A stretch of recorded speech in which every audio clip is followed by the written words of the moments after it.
ریاکاری سے کیسے بچایا جا سکتا ہے؟ ریاکاری سے اپنے آپ کو تب بچایا جا سکتا ہے کہ جب آپ کو دیدی قصور مل جائے۔ دیدی قصور اس کو کہتے ہیں کہ جب آپ اپنی ہر عمل کو اس لائق ہی نہ سمجھیں کہ یہ بارگاہ الہی میں کوئی مقبولیت رکھتا ہو یا نہیں رکھتا۔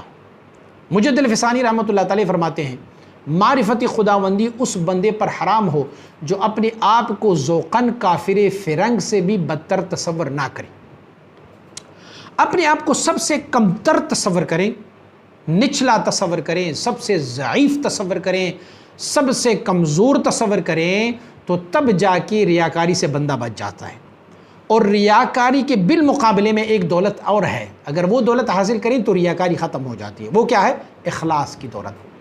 آپ کی عمل میں، ہر عمل میں اخلاص ہو تو بندہ ریاکاری سے بچ جاتا ہے۔ کیسے اخلاص ہو؟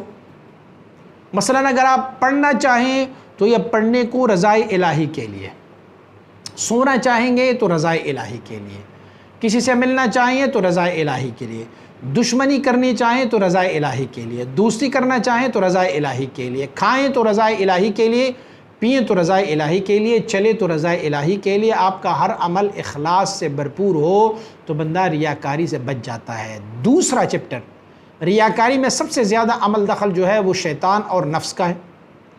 تو جب لطیف نفس میں بہت زیادہ کثرت سے ذکر کیا جائے، وہ برائی پر امر کر دینے والا نفس اب جو ہے وہ اچائی پر عمل کرتا جائے گا۔ ایک اور کام بھی ہے، اس میں سے عناصر اربعہ کا بڑا عمل دخل ہے ریاکاری میں۔ آگ، ہوا، پانی اور مٹی، جو جن چار چیزوں سے ہماری یہ جسم بنا ہوا ہے، قالب بنا ہوا ہے، تو اس میں بہت زیادہ عمل دخل اس کا بھی ہے۔ عناصر اربعہ کو اعتدال میں رکھیں، کنٹرول میں رکھیں، تو پھر بندہ ریاکاری سے بچ جاتا ہے۔ حدیث شریف میں ہے، حضور نبی اکرم صلی اللہ علیہ وسلم بارک نے طویل حدیث میں بار بار بیان کر چکا ہوں کہ سب سے زیادہ قوت والی چیز کیا ہے۔ ان چار چیزوں کا تذکرہ کیا گیا ہے، جس میں سے ایک پتھر ہے، جس میں سے مٹی ہے، جس میں سے اپنا لوہا ہے، جس میں سے پانی ہے، جس میں سے ہوا ہے۔ اور حضور نے فرمایا ان ساروں سے بڑھ کر قوی ترین چیز ایک ایسا صدقہ ہے جو آپ دائیں ہاتھ سے دیں اور بائیں ہاتھ کو خبر نہ ہو۔ تو مشائخ فرماتے ایسا ممکن تو نہیں ہے کہ آپ دائیں ہاتھ سے کوئی صدقہ دیں اور بائیں ہاتھ کو پتہ نہ ہو۔ تو مشائخ فرماتے اس سے مراد کیا ہے کہ آپ کی عناصر اربعہ، جو چاروں عناصر ہیں، وہ اتنی ایکول ہو، اتنی بیلنس میں ہو کہ اگر آپ کوئی بھی عمل کرتے ہیں تو اس میں ریا، عجب، انانیت اور تکبر کا کوئی شائبہ نہ ہو۔ لیکن نفس، شیطان اور عناصر اربعہ پر ہم کنٹرول کیسے حاصل کر سکتے ہیں؟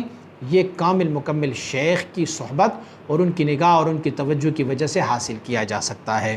مولانا روم رحمۃ اللہ تعالی فرماتے ہیچ نفس را نہ کشد جو ذل پیر، دامن آن نفس کشرا سخت گیر۔ آپ فرماتے ہیں آپ کے نفس کو کوئی اور زیر نہیں کر سکتا ماں سوائے کامل مکمل پیر کے سائے کے، تو اس نفس زیر کرنے والے کے دامن کو مضبوطی سے پکڑے رکھو، آپ کا نفس زیر ہوتا جائے گا۔ تو ریاکاری سے بچنے کے یہ اصول ہے، اسے اپنائیں، انشاءاللہ ریاکاری سے بچ جائیں گے۔ مزید ویڈیوز کے لیے ہمارے اس YouTube چینل کو سبسکرائب کریں اور بیل آئیکن پر کلک کریں۔ جزاک اللہ۔